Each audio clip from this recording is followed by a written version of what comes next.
Oke, untuk sekarang kita akan masuk ke part yang terakhir dalam memahami bagaimana bekerjanya pasar, yaitu tentang struktur pasar. Jadi proses interaksi antara supply and demand, kemudian antara customer dan produser, kemudian antara si penjual dan pembeli, interaksi di pasar tersebut bisa kita pahami lebih lanjut dengan memahami struktur pasar yang terjadi dari proses interaksi tersebut.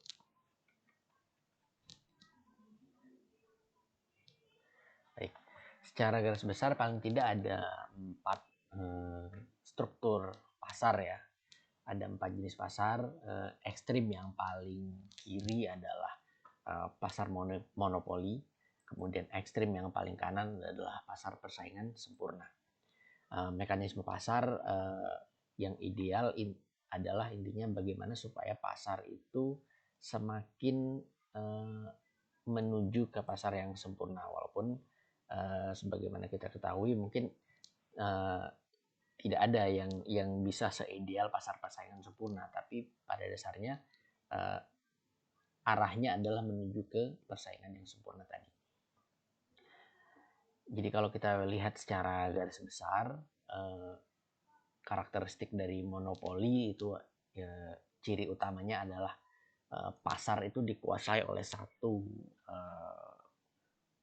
produsen, satu perusahaan. Jadi pemainnya cuma satu di pasar tersebut, sehingga apa yang terjadi di pasar itu sangat ditentukan oleh bisa diatur oleh si perusahaan tersebut, sehingga mekanisme pasar itu tidak terbentuk secara natural, tidak terbentuk secara adil. Kemudian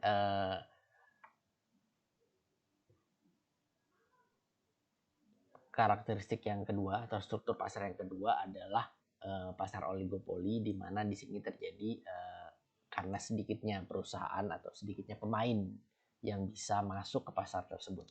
Karena mungkin banyak hal nanti akan kita bahas di part oligopoli. Kemudian ketika pasar itu terdiri dari banyak perusahaan atau dalam arti pemain atau produsen yang bisa masuk ke pasar tersebut sangat banyak sekali, cukup gampang diakses untuk masuk ke pasar tersebut, maka paling tidak terbagi menjadi dua, yaitu pasar monopolistik dan juga pasar persaingan sempurna. Di mana pasar persaingan monopolistik terdapat diferensiasi ya dalam produk-produknya, sedangkan kalau dalam pasar persaingan sempurna, perusahaan yang banyak ini memiliki produk yang sangat identik, bahkan mungkin cenderung tidak bisa dibedakan. Secara garis besar itu struktur pasar yang terbentuk dari interaksi di pasar tadi. Kita akan bahas satu persatu. Nah, struktur ini terbentuk paling tidak karena beberapa hal. Yang pertama adalah kemampuan mengintervensi pasar. Pasar yang ideal adalah di mana tidak ada pihak yang mampu mengintervensi pasar, sehingga itu pasar sempurna. Tapi ketika ada pihak yang mampu mengintervensi pasar, maka kecenderungannya pasar tersebut menjadi pasar yang dimonopoli, pasar monopolistik. Nah, pasar yang ideal adalah pasar yang fair, di mana harga itu terbentuk secara adil di sana. Kemudian pasar juga terbentuk, struktur tadi terbentuk karena kemampuan untuk masuk ke pasar. Siapa aja sih yang bisa menjadi pemain, menjadi produsen di pasar tersebut, itu akan mempengaruhi terbentuknya struktur pasar tadi. Oke, pasar persaingan sempurna. Sebuah industri dikatakan bersaing secara sempurna jika mempunyai karakteristik paling tidak ada beberapa karakteristik berikut. Yang pertama adalah industri tersebut terdiri dari banyak sekali penjual dari sebuah komoditas yang masing-masing terlalu kecil untuk mempengaruhi harga komoditas tersebut. Jadi pasar itu cenderung sempurna ketika pemainnya cukup banyak dan masing-masing tidak punya porsi yang cukup besar di pasar, sehingga sangat mustahil satu atau dua pemain itu bisa mempengaruhi harga pasar tersebut. Kemudian homogeneous ya, atau industrinya tersebut menjual produk yang homogen. Contohnya misalkan beras atau mungkin telur. Kemudian perfect knowledge dan free entry and exit. Jadi terdapat mobilitas sempurna dari sisi sumber daya, sehingga berbagai perusahaan dapat masuk atau keluar dari industri ini dalam jangka panjang tanpa mengalami kesulitan yang berarti. Jadi siapapun itu bisa berpartisipasi di pasar tersebut, karena misalkan secara teknologi tidak diperlukan teknologi yang khusus, secara akses permodalan tidak diperlukan modal yang cukup besar, dan lain sebagainya, sehingga gampang sekali untuk masuk ke pasar. Kemudian karena 3 indikator ini, yaitu tidak ada yang mampu mempengaruhi harga, kemudian barang-barangnya cenderung homogen, kemudian siapa aja bisa berpartisipasi, maka tidak ada yang bisa mempengaruhi, bisa membentuk pasar itu, sehingga pasar itu memang terbentuk karena mekanismenya, dan maka pelaku di pasar itu menjadi yang namanya price taker. Jadi mereka hanya sebatas menjadi penerima harga yang terbentuk oleh interaksi pasar tadi. Jadi kalau kita lihat seperti ini ya. Jadi interaksi antara supply and demand itu membentuk yang namanya harga. Nah, dan tingkat harganya ditentukan oleh interaksi antara permintaan dan penawaran. Kemudian jumlah output perusahaan itu relatif kecil dibanding dengan output pasar. Jadi tidak ada perusahaan yang dominan mampu mempengaruhi pasar tersebut secara jumlah output. Kemudian mereka menjadi price taker. Jadi nggak mungkin perusahaan ini bisa menjual keluar dari harga ini, menjual lebih mahal, maka dia akan otomatis terpental dari pasar karena tidak ada yang akan membeli barangnya, atau menjual lebih murah maka otomatis dia akan mengalami kerugian. Sebenarnya yang paling pasar yang mungkin cenderung bisa dikatakan pasar persaingan sempurna itu adalah pasar, kalau konteks Indonesia adalah pasar bensin ya. Bensin, tapi bukan yang Pertamina, tapi bensin yang dijual secara eceran oleh para pengecer di pinggir-pinggir jalan. Kita bisa lihat tidak ada perbedaan dari sisi bensinnya, jadi nggak bisa dimodifikasi, misalkan apakah diberi variasi sehingga bisa diberi harga yang lebih mahal, itu nggak memungkinkan. Kemudian penjualnya cukup banyak, kemudian harganya cenderung sama pada satu wilayah yang mungkin akses ke bensinnya pada saat normal, dan itu tidak ada kendala kelangkaan dan lain sebagainya, sehingga cenderung harganya relatif sama.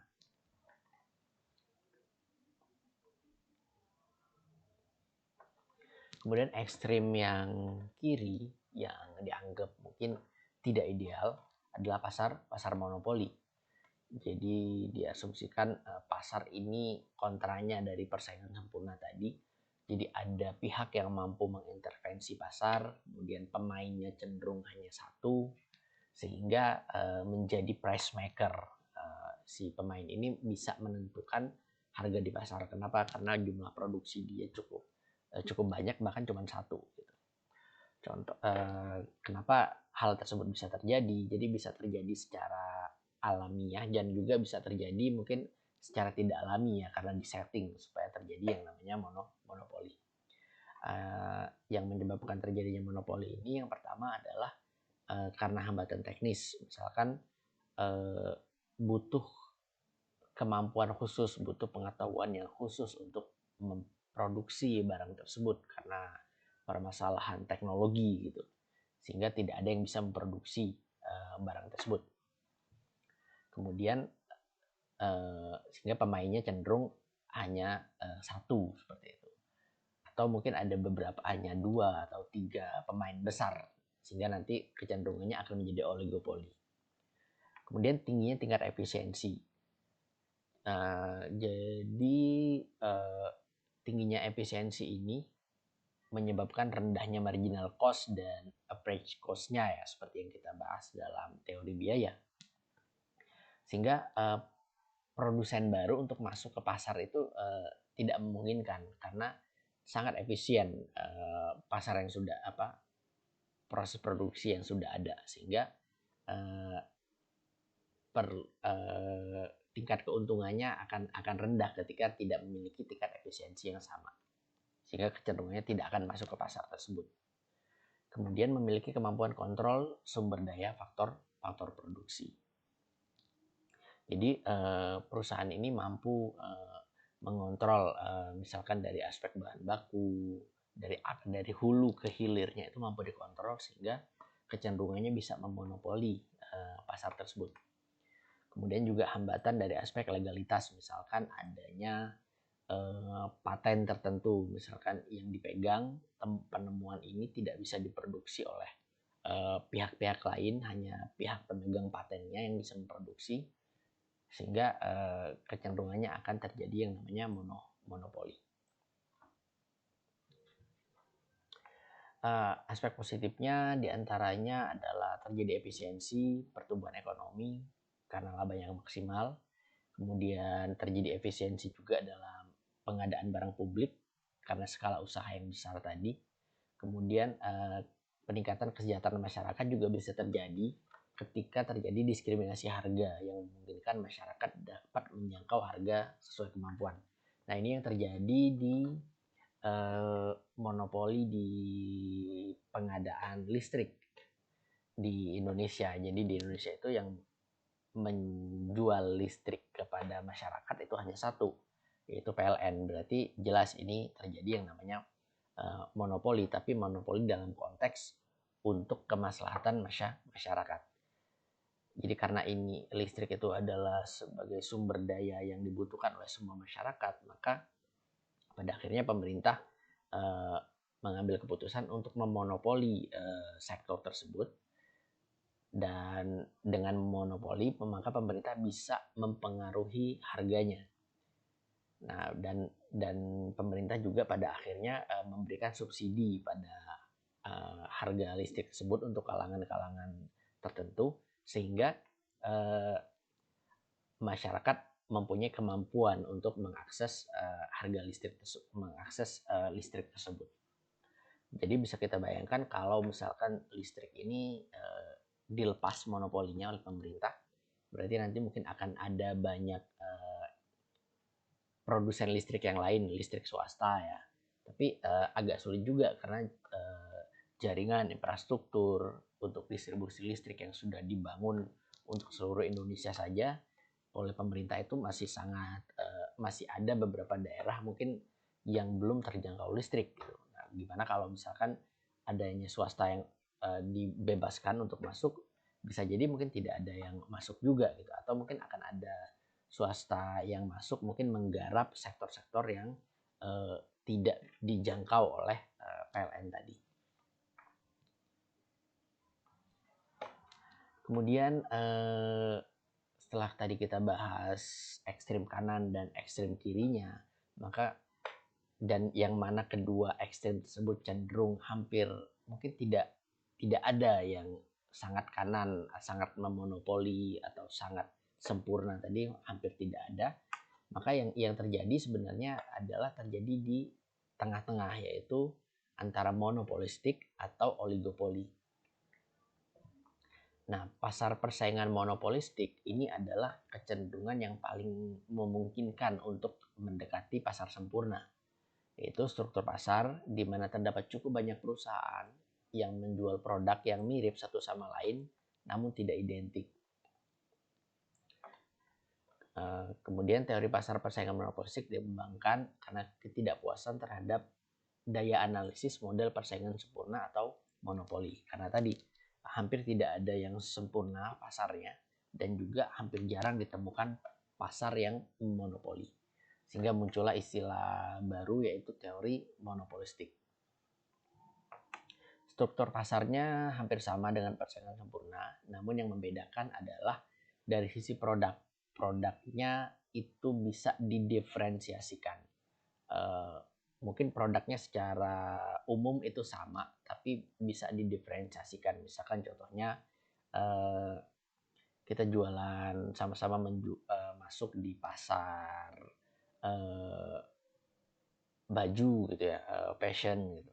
Jadi masing-masing produsen itu bisa membuat diferensiasi sendiri-sendiri gitu atas baju tersebut, sehingga kecenderungannya tidak menjadi homogen. Dan diferensiasi ini mendorong perusahaan untuk melakukan persaingan pada aspek non harga. Misalkan pada level harga yang sama, bersaingnya adalah pada sisi misalkan kualitas, atau mungkin bersaing pada sisi modelnya yang lebih beragam seperti itu. Sehingga output yang dihasilkan sangat mungkin terjadi saling menjadi substitusi. Contoh lain misalkan sekarang sedang berkembang Thai tea atau mungkin boba gitu ya. Jadi ada misalkan dalam kasus misalkan boba yang dijual mungkin di pinggir jalan gitu. Kita bisa menemukan banyak sekali merek boba dengan range harga yang cenderung sama, tapi mereka memiliki diferensiasinya masing-masing, sehingga menyebabkan konsumen itu akan membeli pada penjual minuman yang A atau yang B itu lebih cenderung bukan karena harganya, tapi karena diferensiasi lain yang coba ditawarkan oleh si produsen tadi. Sehingga ini bisa menjadi saling substitusi. Nah, karakteristik pasar persaingan monopolistik itu produknya terdiferensiasi, kemudian perusahaannya banyak dalam industri, kemudian bebas masuk dan keluar pasar. Jadi siapapun bisa berpartisipasi dalam pasar ini karena tidak membutuhkan teknologi yang tinggi, tidak membutuhkan sumber permodalan yang besar gitu. Sehingga siapapun bisa keluar, bisa masuk dalam pasar tersebut. Contoh lainnya misalkan contoh di sepatu ya. Misalkan terdapat perbedaan merek, kualitas, pelayanan, biaya, dan ada juga ciri khusus yang itu bisa menjadikan saling mensubstitusi antar sesama produk tersebut. Sehingga kalau kita gambarkan dalam kurva karakteristiknya pasar persaingan monopolistik itu, kalau pasar sempurna tadi kan seperti ini. Jadi pasar sempurna itu adalah price taker. Jadi si konsumen dan produsen itu pasrah terhadap harga. Sedangkan dalam pasar monopolistik, si produsen ini bisa mengintervensi harga. Jadi dia bisa misalkan harga normalnya barang tersebut adalah 10.000. Maka produsen ini bisa bermain dengan melakukan diferensiasi tadi. Dia bisa menjual dengan harga 12.000 atau menjual dengan harga misalkan 9.000 dengan melakukan menambah diferensiasinya, sehingga konsumen akan cenderung memilih yang harga 12.000 ini dibanding yang harga 10.000. Tapi tetap karena ini bukan monopoli. Kalau monopoli dia bisa menentukan berapapun harganya itu pasti akan dibeli oleh masyarakat. Tapi karena ini ada pesaing yang lain, maka tetap range si produsen ini tidak sebenarnya hanya kemampuan mengintervensi pasarnya itu hanya semu ya. Jadi dia tetap hanya bisa mengintervensi dari sisi harga itu hanya di sekitaran dari harga pasar pada umumnya gitu. Seperti ini tadi, 10 ke 12, kemudian ke 9. Jadi kalau barang atau jasa ini harga umumnya adalah 10, ketika produsen itu mencoba menjual di angka 30, maka ini sudah keluar dari karakteristik normal dari pasarnya, sehingga pasti nggak akan ada yang membeli barang tersebut gitu. Kecuali kalau ini mampu mengintervensi pasar secara monopoli. Nah, itu perbedaannya. Jadi kenapa dinamakan monopolistik, karena ada kemampuan untuk memonopoli atau mengintervensi harga, tapi pada level range yang tidak jauh dari harga dari pasar persaingan sempurna. Kemudian kecenderungannya kalau dari ekstrem kirinya monopoli yang mungkin hampir tidak ada, tapi ada yang namanya pasar oligopoli. Pasar oligopoli adalah terdapat sedikit perusahaan saja yang menjual produk yang identik atau mirip satu sama lain. Kenapa sedikit? Karena ada beberapa faktor. Tadi yang pertama, sedikit itu mungkin karena untuk bisa masuk ke pasar ini membutuhkan kemampuan teknologi yang cukup tinggi atau membutuhkan modal yang cukup besar, sehingga atau membutuhkan tingkat efisiensi produksi yang cukup tinggi, sehingga agak sulit untuk siapapun bisa masuk ke pasar tersebut, sehingga kecenderungannya pemainnya akan cenderung sedikit. Contohnya misalkan di industri sepeda motor gitu. Jadi untuk memproduksi satu motor itu kan butuh biaya riset yang cukup besar, butuh mesin dan sumber daya yang cukup banyak, sehingga nggak semua orang bisa memproduksi motor gitu kan. Begitu juga misalkan contoh lainnya, misalkan industri mie instan. Mie instan itu kan cukup murah harganya di pasar. Itu kan berarti ada hanya perusahaan-perusahaan yang memiliki tingkat efisiensi produksi yang sangat tinggi yang mampu masuk ke pasar tersebut gitu. Kita bayangkan kalau mie instan yang sama tadi, misalkan Indomie kita produksi di rumah, mungkin itu membutuhkan biaya produksi yang cukup mahal gitu. Mungkin satu bungkusnya mungkin bisa di angka belasan ribu, padahal harga di pasar itu hanya misalkan di bawah 5.000. Nah, sehingga akhirnya tidak banyak perusahaan yang masuk ke pasar tersebut, sehingga pasar ini cenderung bisa kita katakan sebagai pasar oligopoli. Nah, kemudian setiap perusahaan memiliki kekuatan cukup besar untuk mempengaruhi harga pasar. Jadi kalau misalkan si pasar mie instan tadi ya, Indofood itu sudah punya konsumen yang cukup loyal, kemudian Indofood mencoba merubah strateginya, misalkan dengan menaikkan kualitas, kemudian berdampak terhadap kenaikan harga dari barangnya, maka otomatis itu akan mempengaruhi harga di pasar. Gitu. Bisa jadi harga rata-rata mie instan akan ikut naik. Gitu. Kemudian perilaku setiap perusahaan akan mempengaruhi perilaku perusahaan lainnya. Jadi contohnya tadi ketika Indomie mencoba menaikkan kualitas dari kualitas rata-ratanya, maka itu bisa jadi akan mempengaruhi konsumen produk mie instan yang lain, misalkan mie sedap gitu.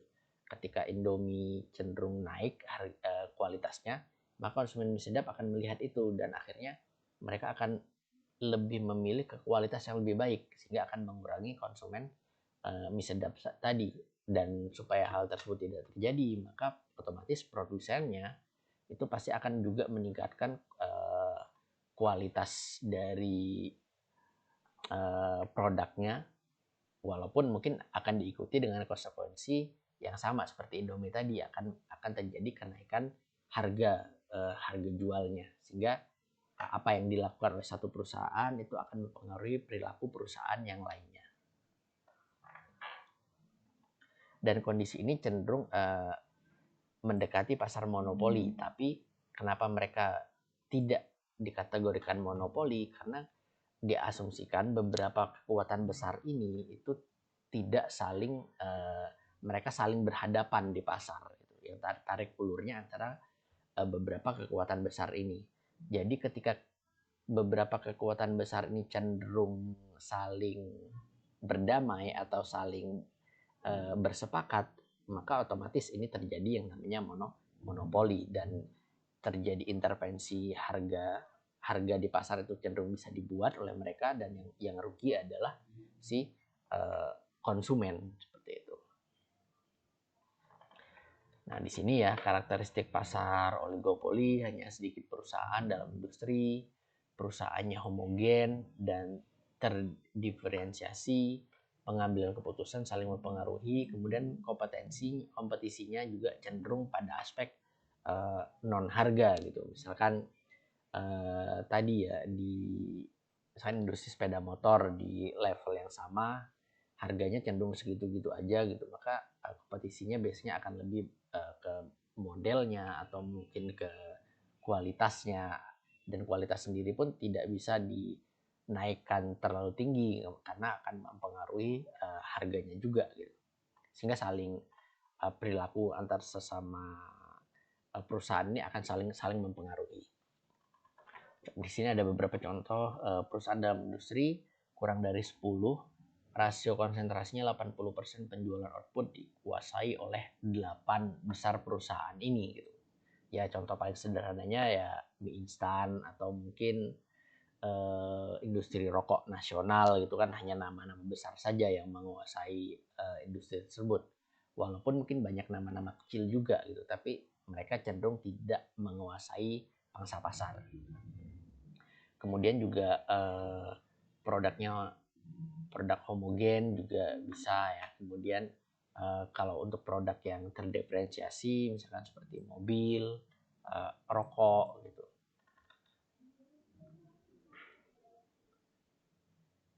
Penyebab terbentuknya oligopoli tadi ya pertama karena teknologi padat modal yang dibutuhkan. Jadi nggak semua orang bisa masuk ke situ, efisiensinya juga tinggi, kemudian kompleksitas manajemennya, nah sehingga membutuhkan kemampuan keuangan yang besar gitu. Jadi tidak semua pihak bisa masuk ke industri tersebut.